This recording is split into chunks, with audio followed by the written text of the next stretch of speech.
తులవారికి కనుక చూసుకున్నట్లయితే మీకు అష్టమ స్థానంలో చంద్రుడి సంచారం ప్రారంభమై 2వ స్థానం వరకు దాని యొక్క ప్రయాణం ఉంటుంది. 3వ స్థానంలో 4 గ్రహాలు ఈ పక్షంలో సంచరిస్తున్నాయి 13వ తేదీ వరకు. దాని తర్వాత శుక్రుడు, రవి 13, 14 తేదీలలో 4వ స్థానంలోకి మారుతున్నాడు. ఆలోచన స్థానంలో రాహువు, అదేవిధంగా 6వ స్థానంలో శని, పాపగ్రహం 6వ స్థానంలో ఉండడం మంచిదే. అదేవిధంగా భాగ్యంలో గురువు యొక్క సంచారము, లాభస్థానంలో కేతువు యొక్క సంచారం జరుగుతుంది.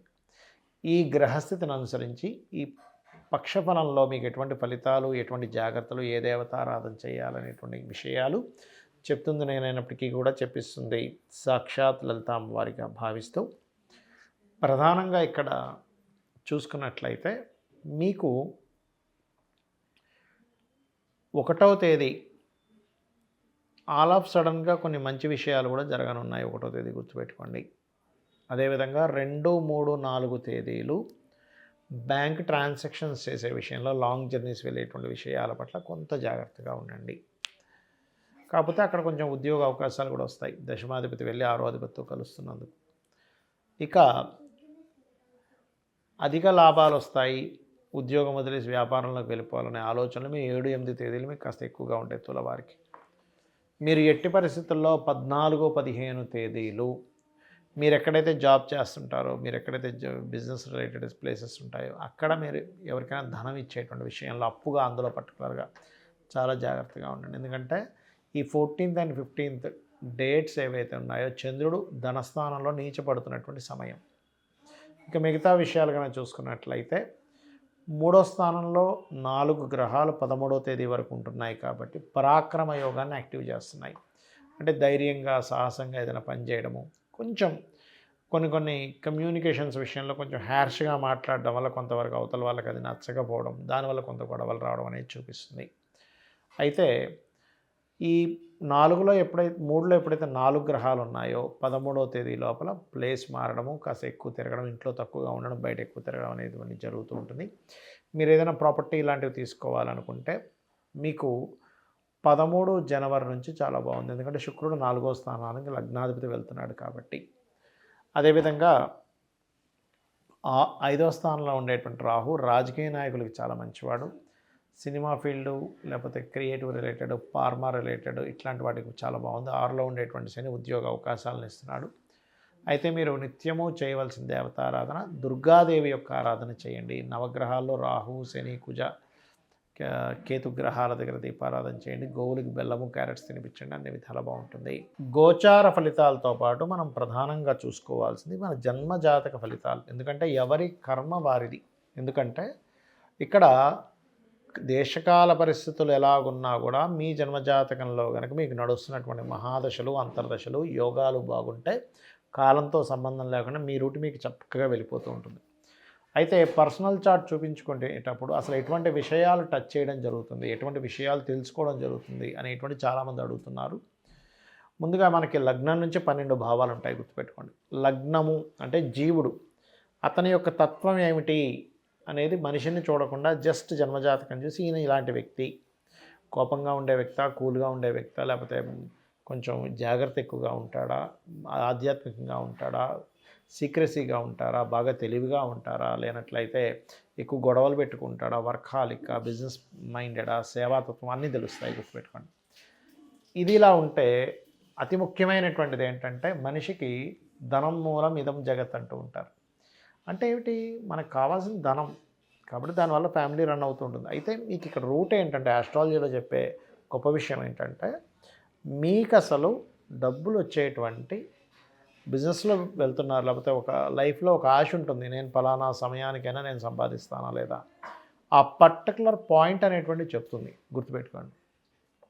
అలాగే మరొక విషయం ఏంటంటే ఇక్కడ గమనించినట్లయితే దీంతో పాటు మీకు ఈ ధనాన్ని ఇచ్చేటువంటి కాంబినేషన్ ఒక ఎత్తు అయితే, ధనం ఏ రూట్లో వస్తుంది, ఏ మార్గం ద్వారా ధనం వస్తుందని చిన్నప్పుడే తెలుసుకుంటే మీరు చదివే ఎడ్యుకేషన్ చాలామంది చూడండి, ఫలానా చదివానండి కానీ నాకు అది ఉపయోగపడలేదు, ఇంకో దాంట్లో వెళ్ళిపోయానంటూ ఉంటారు.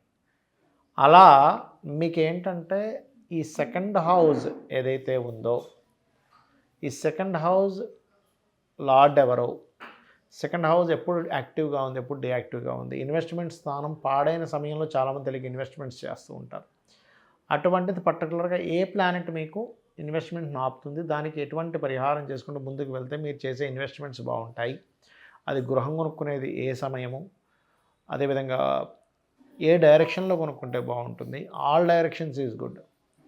అదేవిధంగా వివాహానికి కూడా సమయం ఉంటుందండి. అంటే ప్రతి వ్యక్తికి కూడా ఒక 20 ఏళ్ల వయసు, 21 ఏళ్ల వయసు నుంచి, కొంతమందికి 18, 16 ఏళ్ల వయసు నుంచే కూడా స్టార్ట్ అవుతున్నారు కాబట్టి ఎర్లీ మ్యారేజ్ యోగం ఉండేటువంటి వారు ఆ సమయం నుంచే ప్రారంభమవుతారు. అయితే ఇక్కడ నేను చెప్పేది ఒకటే, మీ యొక్క జన్మజాతకంలో ఎప్పుడైతే మీకు వివాహం ఈ సమయంలో జరిగితే బాగుంటుంది అని ఉంటుందో ఆ సమయంలో చేసుకోవడమే అన్నిటికంటే ముఖ్యం. చాలామంది చూడండి, పాయింట్స్కి కలిసే కానీ విడిపోతున్నాము, ఏంటో మంచి ఫ్యామిలీ అనండి, ఇద్దరి మధ్యన గొడవలు వచ్చాయంటూ ఉంటారు. అంటే వాళ్ళకి పర్టికులర్గా వివాహ జీవితాన్ని కొనసాగించేటువంటి సమయం నడవట్లేదు.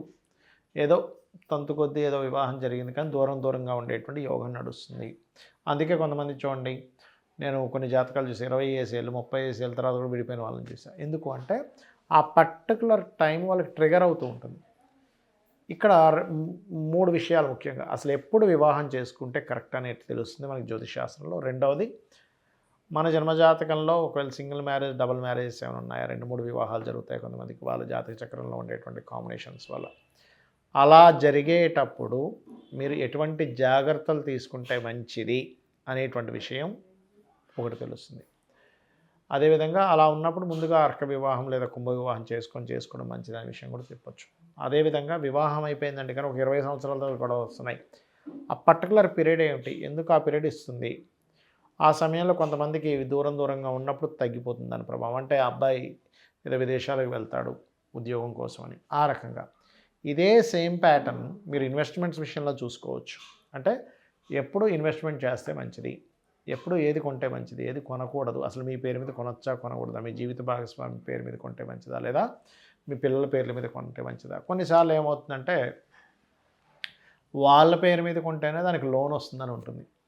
అప్పుడు ఏమిటండి, మరి నా పేరు మీద ఇన్వెస్ట్మెంట్స్ చేయకూడదని ఉంది, ప్రాపర్టీస్ కొనకూడదు అంటున్నారు, మరి మా బిజినెస్ పేరు మీద కొనాలంటే రాదు అన్నప్పుడు, అప్పుడు అది ఏ ప్లానెట్ ద్వారా మనకి ఇబ్బంది ఇస్తుందో ఆ పర్టికులర్ ప్లానెట్కి సంబంధించిన పరిహారం చేసుకోవచ్చు.